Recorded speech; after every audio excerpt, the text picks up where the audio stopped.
Egyptian pyramids, एक जिंदा राज, पत्थर की कहानी, फिरौन का गुरूर, सिर्फ यही नहीं बल्कि राज भरी कब्रें। जी हाँ, आज से करीब 4000 साल पहले मिस्र में सिर्फ हुकूमत ही नहीं होती थी बल्कि वहाँ फिरौन को जिंदा खुदा माना जाता था। और जब वो मर जाते थे तो उनके लिए बनाई जाती थी एक ऐसी कब्र जो इंसान नहीं सिर्फ खुदाओं के लायक हो।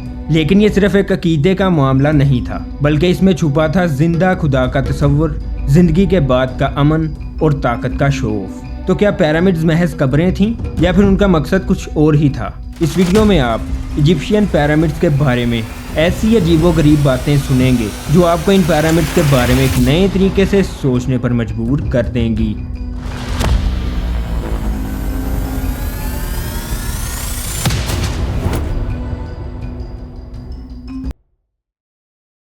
एक लम्हे के लिए सोचें कि आज हम जिस दुनिया में रह रहे हैं वहाँ के हुक्मरान सिर्फ इंसान ही होते हैं, लेकिन पुराने वक्तों में इजिप्ट में ऐसा बिल्कुल भी नहीं था। वहाँ के लोग समझते थे कि उनका राजा फिरौन कोई आम इंसान नहीं बल्कि जिंदा खुदा है। मिस्री लोगों का अकीदा था कि फिरौन खुदाओं का बेटा है, खास तौर पर रा यानी सूरज के खुदा का बेटा। पिरामिड्स में मिलने वाले टेक्स्ट फिरौन को नेटजर नेफर यानी परफेक्ट गॉड कहते हैं।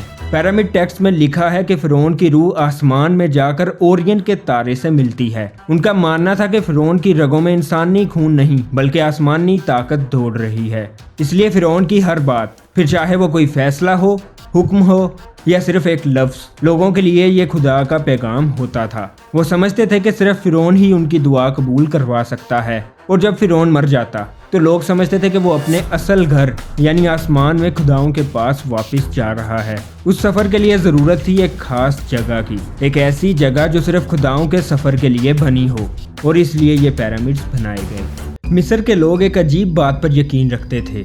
उनका मानना था कि उनकी असल ज़िंदगी मौत के बाद शुरू होती है। उनका मानना था कि यह दुनिया सिर्फ एक इम्तिहान है और असल ज़िंदगी इसके बाद है, जहाँ रूह हमेशा ज़िंदा रहती है। लेकिन फिरौन सिर्फ रूह के साथ नहीं बल्कि अपने मालो दौलत, कपड़े और नौकर सबको अगले जहां ले जाना चाहता था।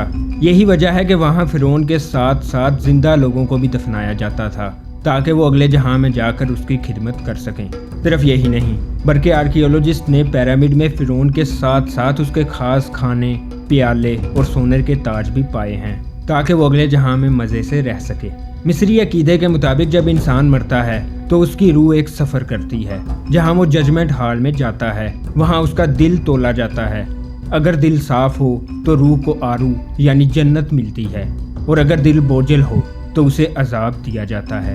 आपने नोट किया होगा कि फिरौन की डेड बॉडी को मम्मीफाई किया जाता है। मिस्री लोगों के मुताबिक यह इसलिए किया जाता है ताकि अगर ज़रूरत हो तो रूह अपने जिस्म में वापस आ सके। जिस तरह आज के दौर में कोई बिलियनर अपने नाम पर दुनिया की सबसे बड़ी बिल्डिंग बनाता है, बिल्कुल उसी तरह फिरौन ने दुनिया की सबसे बड़ी कब्र बनाई। इसका मकसद सिर्फ एक ही था, शो ऑफ, ताकि लोग समझें कि फिरौन सिर्फ हुक्मरान नहीं बल्कि पूरी दुनिया का राजा है। मिस्र के लोगों के लिए पिरामिड सिर्फ कब्र ही नहीं बल्कि ताकत का एक बिलबोर्ड होता था। The great pyramid of Giza, जो कि दुनिया का सबसे बड़ा पिरामिड था, इसे सिर्फ एक फिरौन के लिए बनाया गया। इसको बनाने में तकरीबन 23 लाख पत्थरों का इस्तेमाल किया गया और हर पत्थर का वज़न 2 टन से लेकर 15 टन के दरमियान था। और सिर्फ यही नहीं बल्कि टूटनखामुन की कब्र, जो कि ईयर 1922 में डिस्कवर की गई, इसमें 5000 से भी ज़्यादा चीज़ें मिली।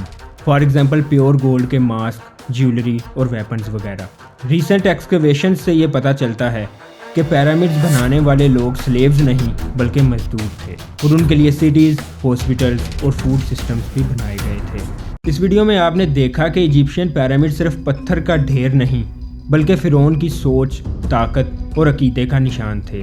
किस तरह लोग फिरौन को सिर्फ हुक्मरान नहीं बल्कि जिंदा खुदा समझते थे, और पिरामिड्स उनके लिए सिर्फ कब्र नहीं बल्कि एक रास्ता था जो उन्हें खुदाओं तक ले जाए।